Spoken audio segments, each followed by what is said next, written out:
ফতুয়া দেয়, তুই কাফের, তুই কাফের, তোর নানা কাফের, তোর পীর সাহেব কাফের, তোর এই কাফের পীর সাহেব মারা গেলে যেখানে কবর দিবে ওই কবরের উপরে যে ঘাস জন্মাবে ওই ঘাস যে গরু খাবে ওই গরুর যে দুধ খাবে ও কাফের। আছে না এরকম ফতুয়া? প্রশ্ন করেছে জাকির নায়েক সম্পর্কে জানতে চাই। তো বছর ধরে উনি আলোচনা করে এখনো জানেন না ওনার সম্পর্কে। কিছু কিছু আলেম ডাক্তার জাকির নায়েককে কাফের এবং ইহুদিদের দালাল বলে। মাশাআল্লাহ, এই কিলাকিলি বাংলাদেশ থেকে যাবে না। এগুলো খুব খারাপ অভ্যাস, আরেকজনকে কাফের বলা, মুশরিক বলা। আপনি যদি কাউরে কাফের বলেন, সে যদি কাফের না হয় আপনি নিজেই কাফের হয়ে যাবেন।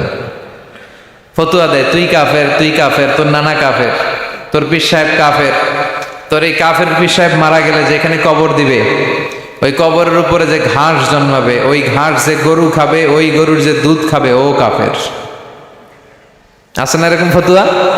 জাকির নায়েক হচ্ছে কম্পারেটিভ রিলিজিয়ান, তুলনামূলক ধর্মতত্ত্বের একজন পণ্ডিত ব্যক্তি। তার কথা শুনে অনেক হিন্দু, বৌদ্ধ, খ্রিস্টান, হাজার হাজার অমুসলিমরা কালেমার বাণী শুনতে পেরেছে, আলোর দিশা পেয়েছে, ঠিক কিনা? হাজার হাজার লোককে মুসলমান বানাইছে উনি। আপনি বানাইছেন কয়জন রে? যে ওনারা কাফের ফতুয়া দিল, ওনার হাতে শাহাদা বাক্য পাঠ করেছে কয়জন? আর জাকির নায়েকের হাতে হাত রেখে হাজার হাজার লোক কালিমা পড়েছে। অনেক বিষয় আছে যেগুলো অনেকে এইভাবে উপস্থাপন করতে পারে নাই। সমসাময়িক বিষয়, কম্পারেটিভ বিষয়, আধুনিক বিষয়, এগুলো উনি কোরআন এবং বিজ্ঞানের আলোকে মানুষের কাছে বুঝিয়েছে। অস্ট্রেলিয়াতে যে, ইংল্যান্ডে যে, আমেরিকাতে যে আপনি কথা বলতে পারবেন, দাওয়াতি কাজ পৌঁছাতে পারবেন, উনি পারছে।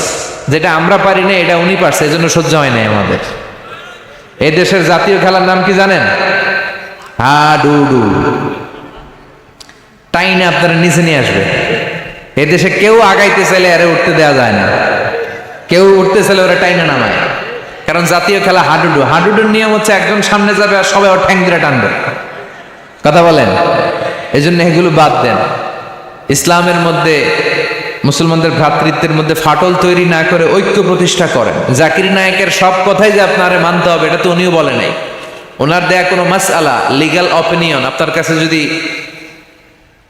ইসলাম সম্মত মনে না হয় বা শক্তিশালী মনে না হয় বা আপনার ভালো না লাগে, যে আলেমের কথা ভালো লাগে কোরআন সুন্নাহর আলোকে আপনি মানেন, কিন্তু ওনার অবদানকে অস্বীকার করার সুযোগ আছে? গোটা বিশ্বব্যাপী ওনার জয়গান। আপনি সূর্যরে ভেটকি মারলে আপনি সূর্যের কিছুই করতে পারবেন না। আপনার ভেটকি আপনার মুখের উপরেই থাকবে, চিল্লায় বলেন ঠিক কি না? গোটা বিশ্বব্যাপী আল্লাহ ওনার সম্মান মর্যাদা দিয়েছে, আপনি কি করবেন? হাজার হাজার লোক ওনার হাতে হাত রেখে কালিমা পড়ে মুসলমান হয়। আমরাও নতুন নতুন অনেক জিনিস ওনার কাছ থেকে শিখি। আগে এগুলো বুঝি নাই, শিখতেছি। অনেক ভালো জিনিস আছে, এজন্য যার কাছে ভালো যেটা আছে ওইটা নেন, আর পিছনে লাগালাগি বন্ধ করে দেন। এই হিংসা, এই প্রতিহিংসা পরায়ণতায় জেলাসি আমাদেরকে শেষ করে দিল। আমরা যে ভাই ভাই, মুসলমান যে ভাই ভাই, এই শিক্ষাটাই আমাদের মধ্যে নাই। আসুন ভ্রাতৃত্বের বন্ধনকে আমরা অটুট রাখি, আর বিপদে আপদে আল্লাহর